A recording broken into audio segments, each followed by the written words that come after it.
Terima kasih pemirsa, Anda masih bersama kami di Top News dan saatnya kami hadirkan sejumlah informasi utama dalam Top Topik berikut ini.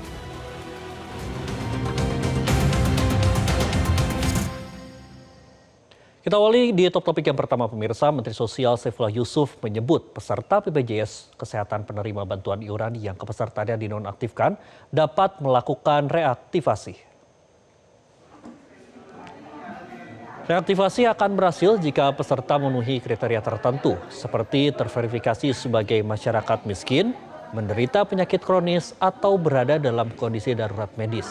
Menteri Sosial menjelaskan penonaktifan peserta tidak berarti warga kehilangan hak untuk mendapatkan layanan kesehatan. Masyarakat miskin atau yang rentan miskin dapat melaporkan diri ke Dinas Sosial setempat.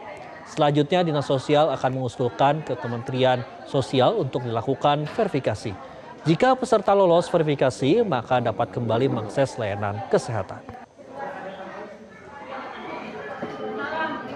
Bagi yang memang benar-benar membutuhkan, kemudian memiliki penyakit kronis, itu bisa direaktivasi. Itu sudah kita sampaikan dan ini menjadi kesepakatan bersama Kementerian Kesehatan dengan BPJS Kesehatan. Jadi tidak tahun ini aja ya, itu saya sampaikan tahun lalu kita mengalihkan lebih dari 10 juta penerima manfaat, ya, lebih dari 10 juta dan yang melakukan reaktivasi itu sekitar 87.000. Artinya memang pengalihan ini masih terus kita lakukan bersama dengan pemerintah daerah tentunya untuk memastikan bahwa penerima manfaat ini memenuhi kriteria. Pemirsa, di tengah permasalahan nonaktifnya kepesertaan penerima BPJS PBI, pemerintah memberikan tanggapan. Pemerintah menyebut ingin memastikan BPJS PBI tepat sasaran. Penonaktifan kepesertaan asuransi BPJS Kesehatan penerima bantuan iuran jaminan kesehatan menjadi polemik. Banyak peserta penerima bantuan mendapati kepesertaannya tiba-tiba tidak dapat digunakan. Hal ini menjadi kendala, khususnya bagi mereka yang menderita penyakit kronis. Wakil Menteri Kesehatan menyatakan penonaktifan kepesertaan terjadi karena pemutahiran data untuk memastikan penerima tepat sasaran.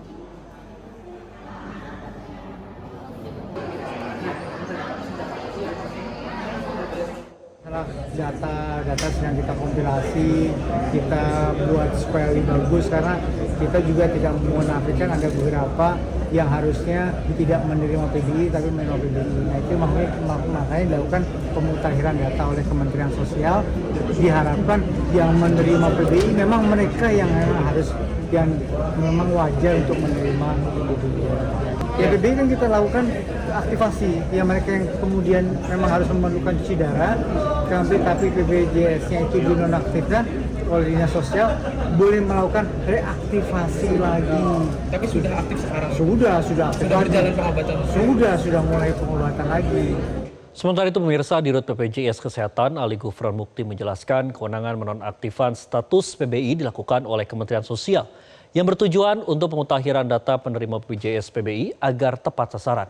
Warga pun dihimbau untuk mengecek status keanggotaannya via aplikasi mobile JKN. Peserta yang dinonaktifkan dari kepesertaan PBI di BPJS Kesehatan juga disebut bisa mengajukan komplain. Non-aktif atau PBI yang tidak diaktifkan atau non-aktif itu berbasis ya pada istilahnya itu keputusan Menteri Sosial nomor 3 HUK garis miring 2026 yang berlaku per 1 Februari 2026. Nah itu tujuannya adalah untuk memperbaiki dan memperbarui data yang dilakukan secara berkala oleh Kementerian Sosial supaya data peserta PBI itu tepat sasaran, begitu maksudnya. Nah tentu kami menghimbau kepada masyarakat itu untuk selalu mengecek ya status kepesertaannya itu sejak dini pada waktu sehat. Jika ternyata bahwa Bapak Ibu itu termasuk PBI yang dinonaktifkan, segeralah melakukan proses pengaktifan kembali.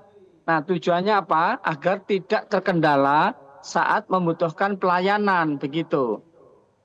Nah cara mengecek itu tentu mudah untuk di BPJS Kesehatan itu bisa pakai WhatsApp Pandawa 08 118 165 165 atau pakai BPJS Kesehatan Care Center ya, tinggal telepon ya, atau aplikasi mobil JKN begitu. Oke. Nah, termasuk juga bisa ke kantor BPJS Kesehatan terdekat itu ya. Jadi kami himbau masyarakat seperti itu. Jelajahi cara baru mendapatkan informasi. Download Metro TV Extend sekarang.